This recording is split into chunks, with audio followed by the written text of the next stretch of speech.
அகிலாவை என் தம்பிக்காக பெண் பார்க்க போய் பூடகமாக நிராகரித்து விட்டு வந்து 30 வருடங்களுக்கு பின்பு அவளது வீட்டுக்கு இன்று போகிறோம். இந்த முறை எனது 2வது மகளுக்கு அவளது மூத்த மகனை சம்மதம் பேசுவதற்காக நாங்கள் போகிறோம். அந்த காலத்தில் அகிலாவை திருமணம் செய்ய வேண்டாம் என்று சொன்னதில் அக்காவாகிய எனது அழுத்தம்தான் அதிகம் இருந்தது என எல்லோருக்கும் தெரியும். எனக்கு திருமணம் முடிந்து அப்போது 1 வருடம்தான் ஆகியிருந்தது. இருவருக்கும் வங்கி பணி, ஒரே ஊர். தம்பி அரசு பணி பொறியாளர், அகிலா தூரத்து உறவினர். தெரிந்துதான் பெண் பார்க்க சென்றிருந்தோம். 2 தரப்புக்கும் பொது உறவினர் ஒரு மாமாதான் எங்களை அழைத்து சென்றார். வீடு இருந்த தெருவில் நுழைந்தவுடன் எனக்கு வாந்தி வந்துவிடும் போல இருந்தது. தெருவில் பாதி சாக்கடை, எனக்கு மசக்கை வேறு. அவர்கள் வீடும் ரொம்ப சுமாராக தான் இருந்தது. அவளது அப்பா ஆசிரியர், 3 4 பிள்ளைகள், பெரிய குடும்பம். அம்மா கழுத்தில் வெறும் மஞ்சள் கயிறு மட்டும்தான் இருந்தது. அதுதான் எனக்கு ஞாபகம் இருக்கிறது.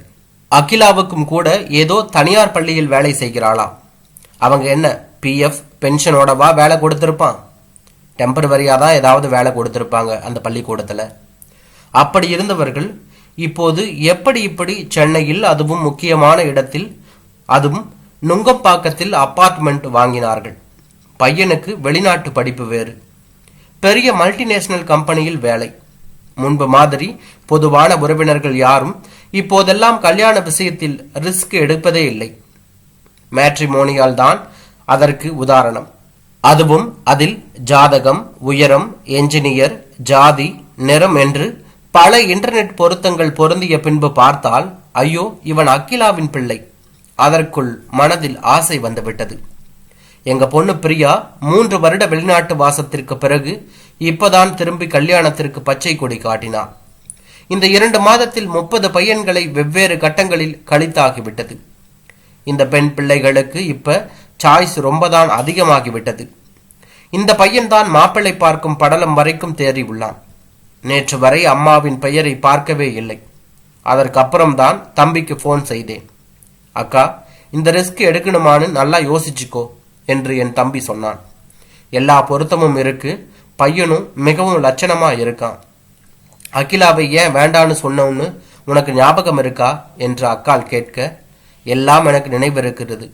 சுமாரான வசதி, கூட பிறந்தவங்க நிறைய, இதுதான் மூத்தது, நிரந்தரமில்லாத ஸ்கூல் உத்தியோகம்.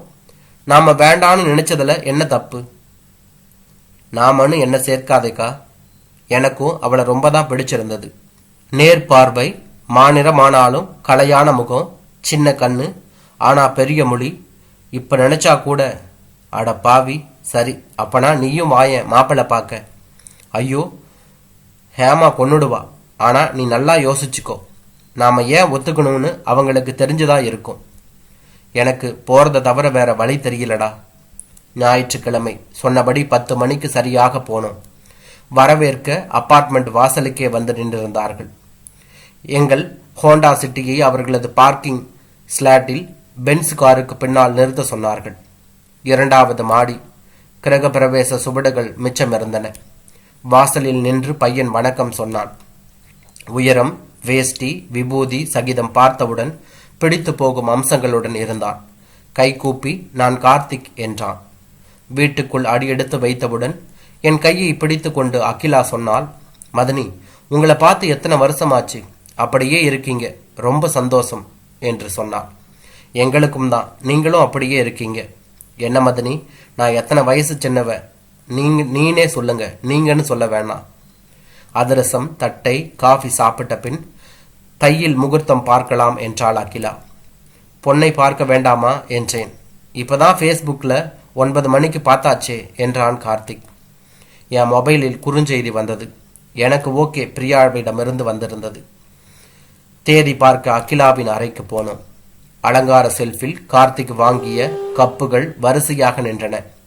ஷீல்டுகள், புகைப்படங்கள் சில அரசாங்க ஆரம்ப பள்ளி, மேல்நிலை பள்ளிகள் என்று பொறித்திருந்தது. எல்லாம் கார்த்திக் படித்த ஸ்கூல்களா? ஆமாம், அவன் முழுக்க முழுக்க கவர்மெண்ட் ஸ்கூல்ல தான் படித்தான். அப்படியா? ஆச்சரியமாக இருக்கே. பிரைவேட் ஸ்கூலில் படிக்க வைக்கிற வசதி வாய்ப்பெல்லாம் இருந்தாலும் ஒரு நீண்ட கால திட்டத்தோட தான் அரசாங்க பள்ளியில் சேர்த்துட்டோம். அங்கே எல்கேஜி அட்மிஷனுக்கு கொடுக்கிற டொனேஷனை பேங்க் வைப்பு நிதியில போட்டோம். அப்புறம் மாதம் ஆகிற செலவை எல்லாம் அவங்க பிடுங்குற பணத்தை எல்லாம் உத்தேசமா கணக்கு பண்ணி சில முதலீடுகளில் போட்டோம். அப்போ போட்டா ஒவ்வொரு நாளும் 10,000, 10 வருஷத்தில் 10 லட்சமா வளர்ந்து நின்றது. பரஸ்பர மியூச்சுவல் ஃபண்ட், 2-3 ப்ளூ சிப் ஷேர்கள், 5 சென்ட் நிலம்னு பல வகை முதலீடுகள். +2வில் நல்ல மார்க் வாங்கினதுனால என்ஜினியரிங்கும் கவர்மெண்ட் காலேஜ்லயே போச்சு. பழைய முதலீடுகளில் பாதியை வித்து தான் ஜெர்மனிக்கு போய் மேல் படிப்பு படித்தான். எந்த கடனும் அதுக்காக வாங்கவில்லை. அங்கேயே ஜெர்மனியிலேயே வேலைக்கு சேர்ந்து இந்த வருடம்தான் இங்கே வந்தான். சாதிச்சிட்டீங்க அகிலா. சில முடிவுகள் நமது வருங்கால வாழ்வை மட்டுமல்ல, நமது சந்ததியினரின் வாழ்க்கையையும் புரட்டி போட்டுவிடும். கல்வி ஒரு தேவையான முதலீடு தான். ஆனால் அதிலே போய் நம்ம வாழ்க்கையே அடமானம் வச்சுடுற அளவுக்கு முதலீடு கூடாது. ஏதோ எங்களுக்கு தெரிஞ்ச அளவுக்கு திட்டமிட்டோம். ஆரம்பிக்கும் போது பயமாதான் இருந்துச்சு. எதிர்நீச்சல் சரியா வரும்னு திடமும் திட்டமும் இருந்தா படிப்பை மட்டுமல்ல, வாழ்க்கையையும் எங்கேயும் எப்பவும் நல்ல விதமா வாழலாம் மதினி என்று அவள் சொன்னதும் 1/2 மணி நேரம் அனைவரும் சந்தோஷமாக பொழுதை கழித்தோம். பின்பு வசதியான ஒரு தேதியை இரு வீட்டாரும் சேர்ந்து முடிவெடுத்தோம். சொல்லிக்கொண்டு கிளம்பும் போது அகிலாவின் கையை பிடித்து விடை பெறும்போது எனக்கு கண்களிலிருந்து கண்ணீர் வந்து தாரை தாரையாக கொட்டியது. அகிலா என் கண்களை துடைத்து விட்டாள். அகிலா, பழசையெல்லாம் மனசுல வச்சுக்காம முடிவெடுத்திருக்க. பெரிய மனசுமா உனக்கு என்று அவள் கைகளை பிடித்து கண்ணீர் மல்க பேசினேன். என்ன மதினி, இப்படியெல்லாம் பேசிக்கிட்டு நீங்க நிக்கிறீங்க? நம்ம ஊர்ல சொல்றது இல்லையா, தாய் உண்ணாத சோறு பிள்ளைக்கேன்னு? அது மாதிரி தான் மதினி, எனக்கு கிடைக்காத அந்த வாழ்க்கை என் மகனுக்கு கிடைச்சிருக்கு. காரில் கார்த்திக்கின் போன் அடித்தது. ஆமாம் பிரியா, இப்பதான் புறப்பட்டாங்க என்று கார்த்திக் பிரியாவிடம் பேசி கொண்டிருந்தான்.